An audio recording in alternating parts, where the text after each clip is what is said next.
Good evening, everyone. Welcome to Windows on the World. Tonight we're going to do another live stream, which will be on straight after this at windowsontheworld.net and also our YouTube channel while it's still there. That's in about half an hour from now. So if you're listening later or you find this podcast here at windowsontheworld.net or even on YouTube while we're still there, then there's a show after this where I have a special guest, Francis Lead, a great researcher and friend, and we are going to be talking all about the new pandemic era. Yes, pandemics are merely a driver of global governance, and we're going to be talking all about that. A follow-up really from a show we did a few weeks ago called Who Stole the World, and that's the World Health Organization, of course, and we talked about a document called A Safer Future. Everything has to be presented in the form of a benefit, and it doesn't matter whether it's a global governance level or at the level of persuading the public to get vaccinated.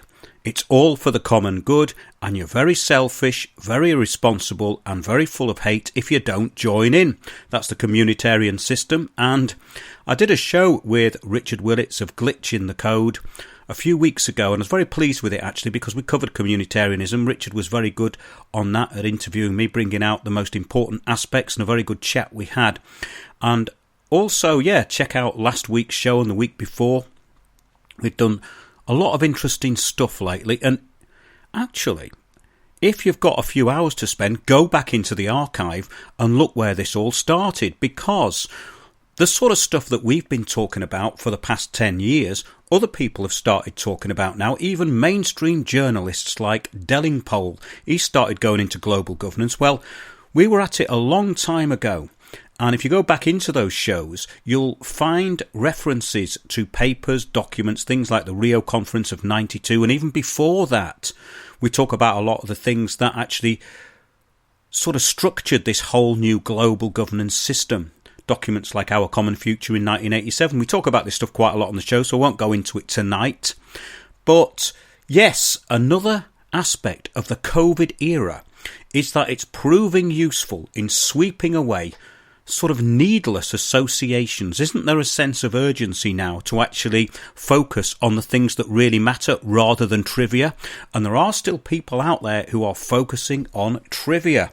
And I've got rid of quite a few of those lately. Isn't it interesting also that the COVID era, the end times of which we are a part of now, is also very good at polarising things. In other words, you're either with us or you're with the dimwits. It's quite good for that, I find.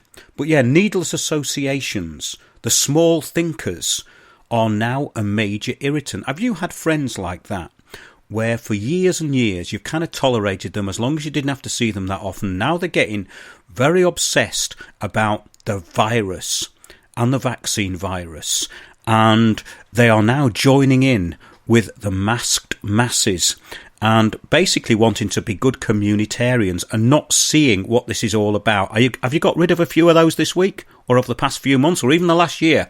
I have. I've shed loads of them, especially real idiots from the show business fraternity, the media whores, the people who are in need of attention. And that also brings up a very important point. The charlatans of the so-called alternative media.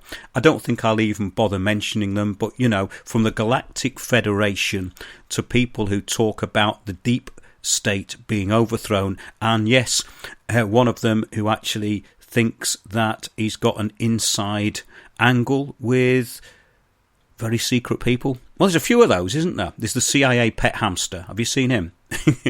There's a few of them. Yeah, and there's that driving instructor from the southwest who's been picking up loads of hits, and of course the new age charlatan and con man from Humanitad. Yeah, look that up. But these people have been around a very long time. What gets me about it is that people who you thought might know better actually don't. They fall for hopium, deception, and basically being abused and patronised by complete retards. That is very disappointing. However, it's something that we do not entertain on this show. Somebody I know from a long time ago who used to be semi-famous in the 60s. Must be quite old then. Yes, he is, and should know better. Actually, in response to something that I put on Facebook, which I don't put many things on there, but I put something on there all about the global governance system, the stuff we talk about, really. And it elicited this response. A fear-based response, obviously, but a response all the same. He said, "As I said, I'm afraid you are in the minority worldwide and the majority rules except in dictatorships. I would concentrate on singing, keep well." Well, I don't really do much singing anymore, unless I'm in the car on a journey somewhere. I sometimes spontaneously put on my old show and sing along to it and jump around the room, merely as a bit of exercise and to prove that I haven't got COVID. But, you know, I've had enough of these sort of people now. I've tolerated their patronising crap for too long, and you probably have too. So feel free to tell them all to F off, because we are in the end times. And if they say, "Who told you to do that?" well, tell them Windows did. But after a few facts, they sort of resort to this patronising attitude. You give them a few facts, and then they just don't take on board anything you've said. And that is a general thing in the UK, because people are constantly gaslighted by the media. People who listen to the BBC are basically abuse victims, and then they start abusing you with the abuse that they've received. But I was really talking about the global governance way, that everything is done through consensus, which actually went right over the head of this person. And you just think, well, how can they be 70 years old and have lived this long? But then again, we see queues of pensioners of 80 years upwards queuing up in the freezing cold to get injected with something they have no idea of what it actually is. And we're going to be talking about that tonight, actually. We're going to be talking about the whole new pandemic era. The pandemic era actually is not new. It's been going on for a long time. I'm not really talking about things like the plague, the Black Death, etc. I'm talking about, in the last 100 years, the idea of driving governance throughout the world and to gain control has always been seen through the eyes of social engineers who advocate pandemics as one of the best ways of controlling a population. Of course it is, because it's a silent war. You can't see it. If you're told it's a pandemic, well, it's a pandemic, isn't there? Well, according to the World Health Organization, 12% of the population have to be infected for a pandemic. It doesn't matter about that, because the goalposts can be changed whenever necessary. Do have a look at a document called A Safer Future in 2007. Who Stole the World? A show we did several weeks ago. I went into what it actually said. Yes, let's get back now to talking about the small-minded for a couple of minutes, because after this I'm going to do a show where we go into all of this information about the pandemic era. But basically we're talking about people here whose worldview is shaped by a belief in an image, a constructed facade. Anything that breaks it also breaks the worldview of the educationally blinkered. And you find this with academics all the time. This is why we have the two lies, right versus left, the misunderstanding of how anything actually works.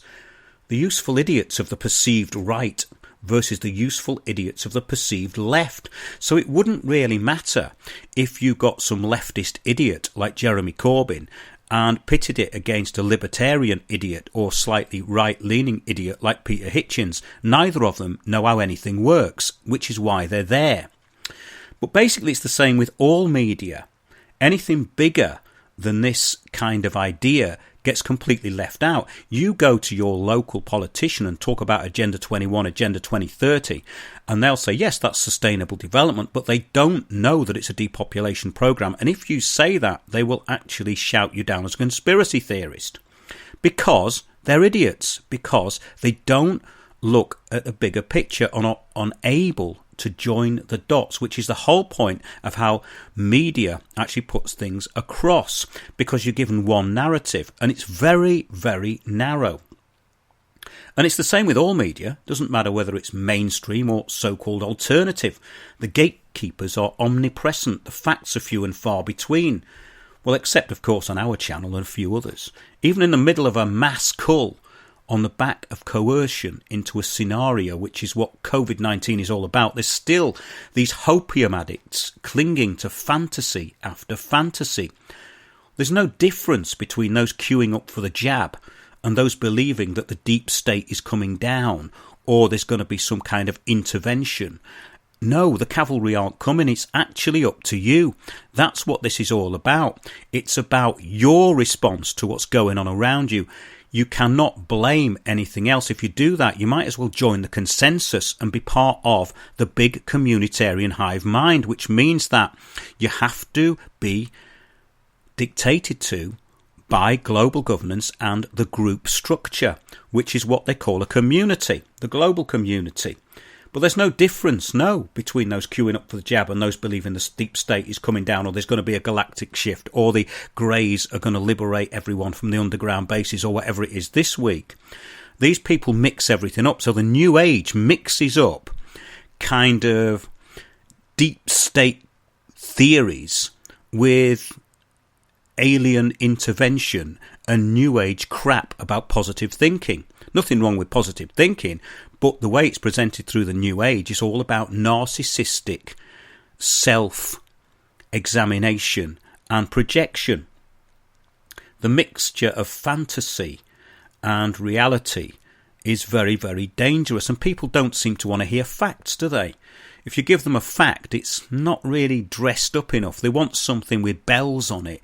They want something that might be secret, that somebody might have some inside information that they're giving you. Well, all the inside information is actually there. Nothing's really, really hidden. And if you do research, you will find the inside information starts coming to you, because you'll start to read between the lines, and then you'll be called a conspiracy theorist, because people with blinkers on cannot think big. Remember, the globalists think big, the public think small, because they've been taught to.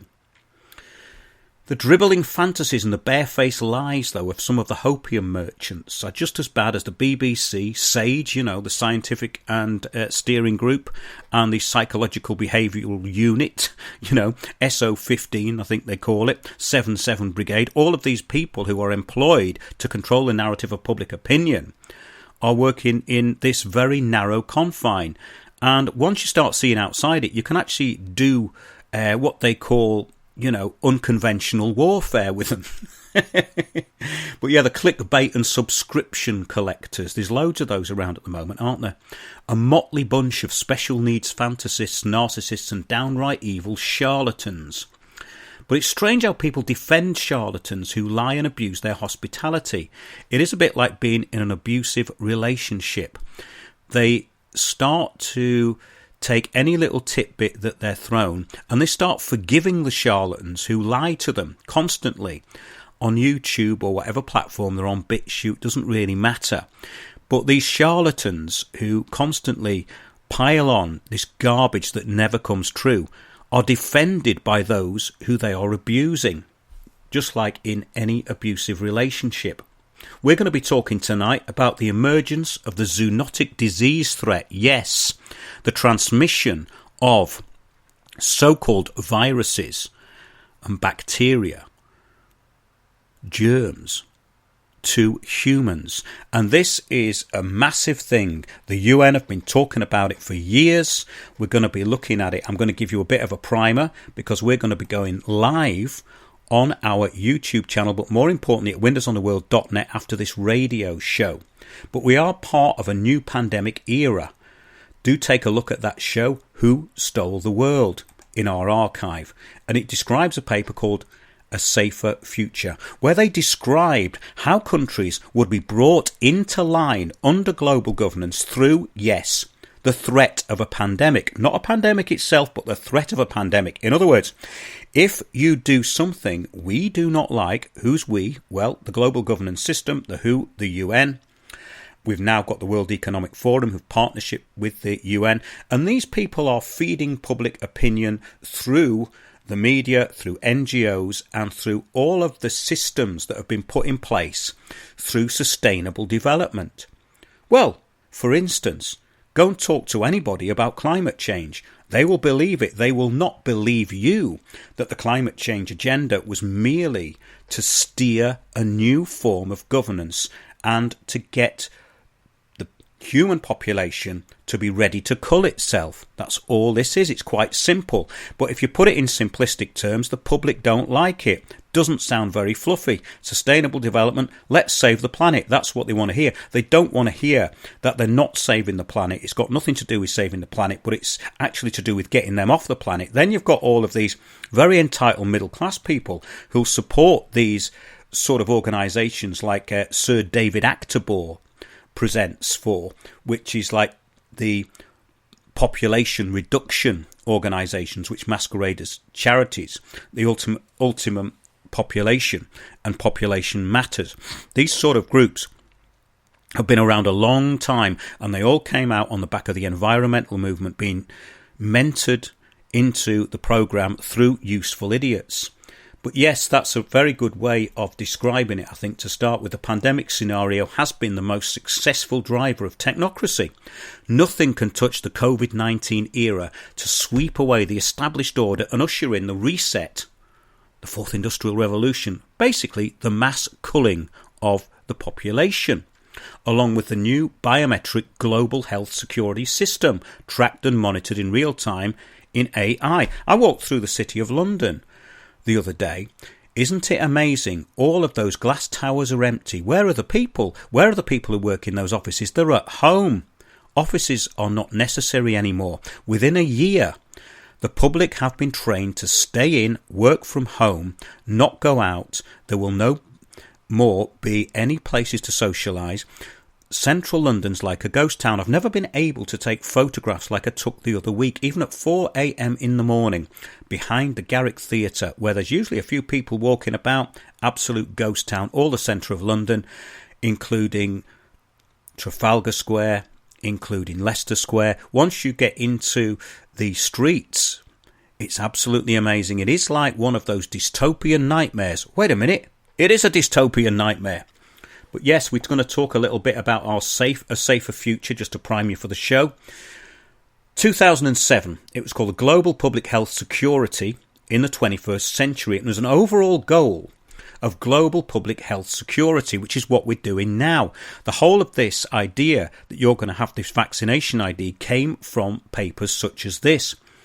It says, for the purposes of this report, global public health security is defined as the activities required, both proactive and reactive, to minimise vulnerability to acute public health events, i.e. pandemics, that endanger the collective health of populations living across geographical regions and international boundaries. In other words, the borderless Pangaea, the wilderness of the mind, no more countries. However, the countries will remain separate as far as their borders go because they're going to restrict travel. That's what this is all about. The purpose, it says, of these new regulations is to prevent the spread of disease across international borders. That's the excuse.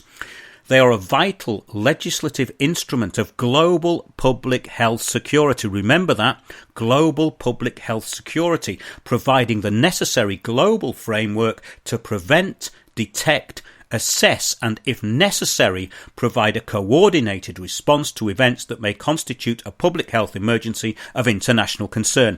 How did SARS-2 start out? A bit like MERS, a bit like H5N1. Now, I'm going to give you a bit of background information of someone here. Mr. Peter Daszak is a president of EcoHealth Alliance. Now, he did amazing amounts of research into this crossover between coronaviruses and the zoonotic aspect, where it crosses over through animals into humans. And yes, he was president of EcoHealth Alliance, a research and outreach program on global health, conservation and international development. In other words, a big part of the Global Action Plan. Dr. Daszak's research has been instrumental in identifying and predicting the origins and impact of emerging diseases across the globe.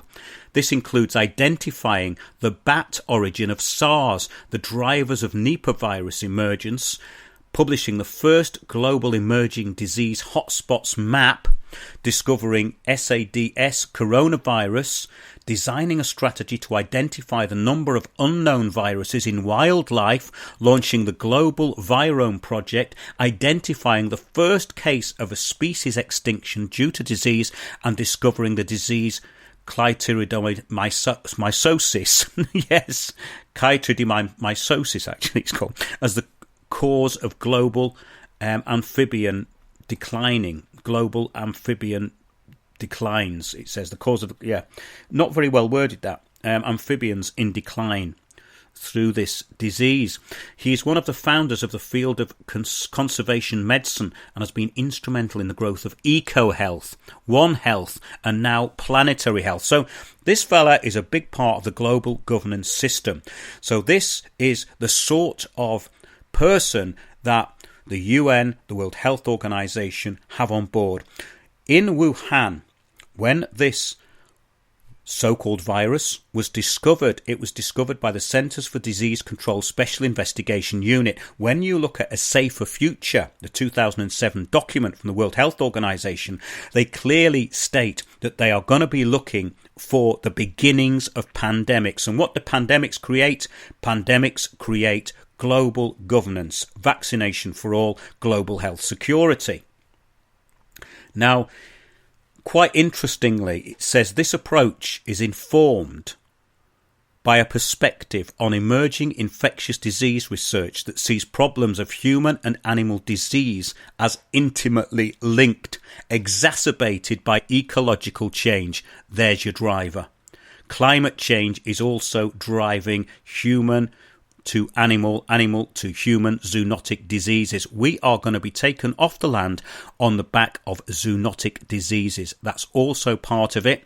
You'll hear politicians mentioning this. Boris Johnson's mentioned it. Of course, we're now looking at 30 to 40% of the UK being rewilded.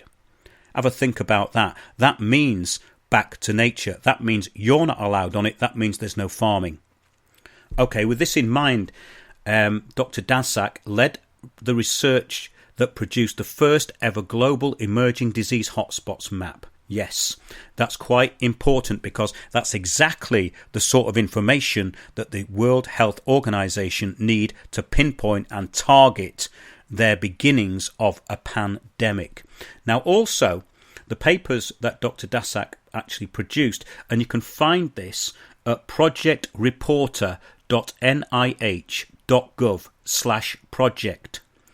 And the project information you are looking for is Understanding the Risk of Bat Coronavirus Emergence by Peter Daszak. That's D-A-S-Z-A-K for EcoHealth Alliance Inc. Now, from 2001, we had a paper called Understanding the Risk of Bat Coronavirus Emergence. In 2002, we had the same paper, the same title, different paper. In 2003, 4, 5 and 6. Guess what? In 2007, A Safer Future comes out. The way the World Health Organization is going to deal with these pandemics. This crossover of the zoonotic element, which is bat soup, into humans. COVID-19.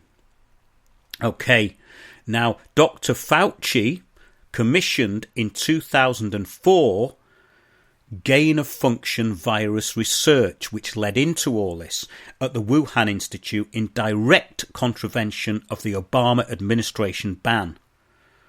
Okay, now that is another paper that you can look at, pubmed.ncbi.nlm.nih.gov 227-23413.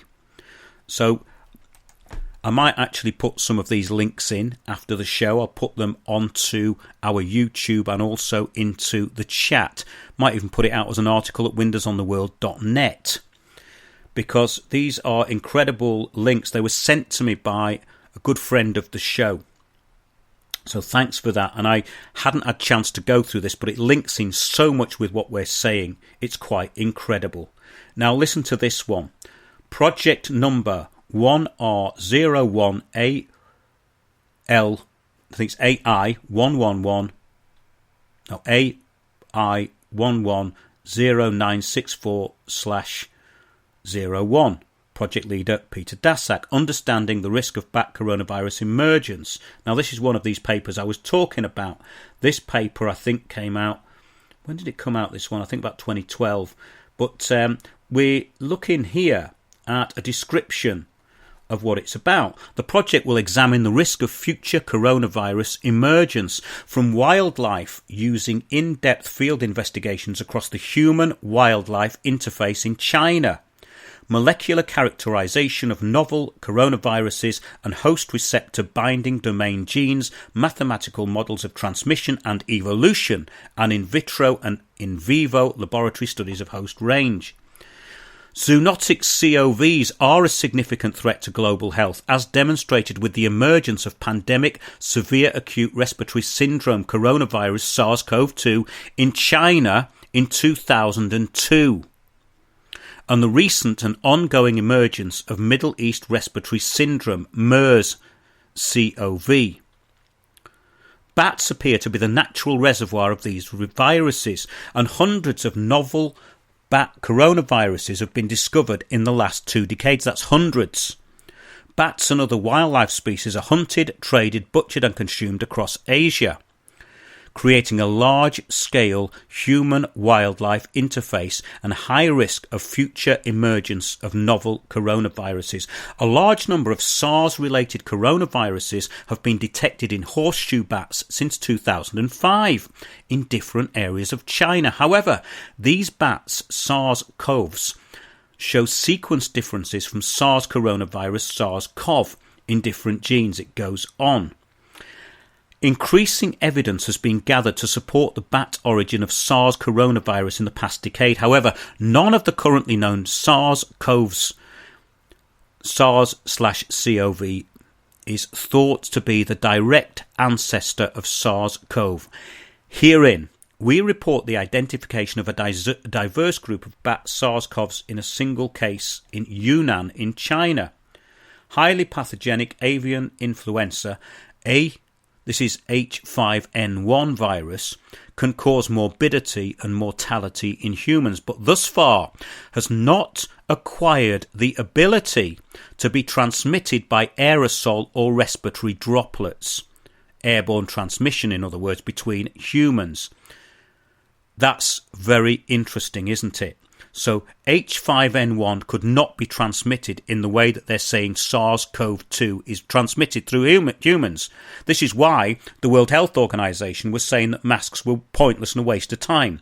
So now we know that masks are there for the compliance element, as we've been saying for quite a while. Of course, unless you have a surgical one, water droplets can get through. So it says here, this is the kicker. To address the concern that the virus could acquire this ability under natural conditions, we genetically modified a H5N1 virus by site-directed mutagenesis and subsequent serial passage in ferrets.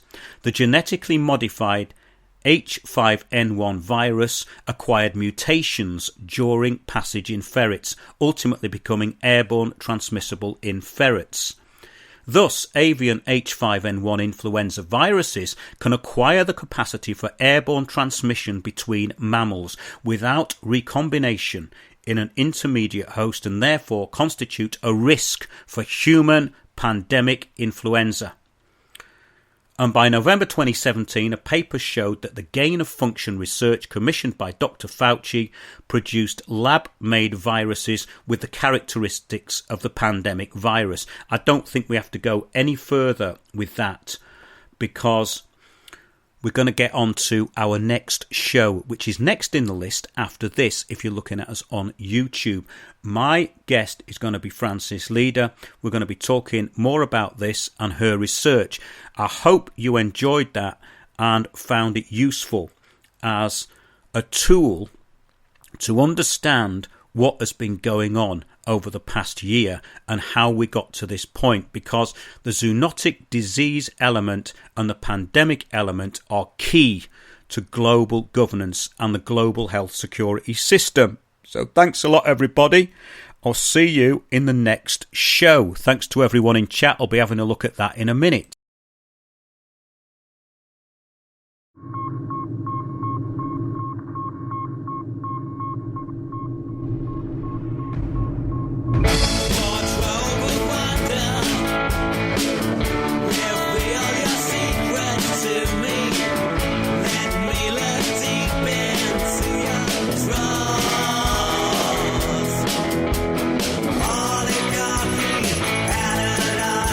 Reversal of the poles.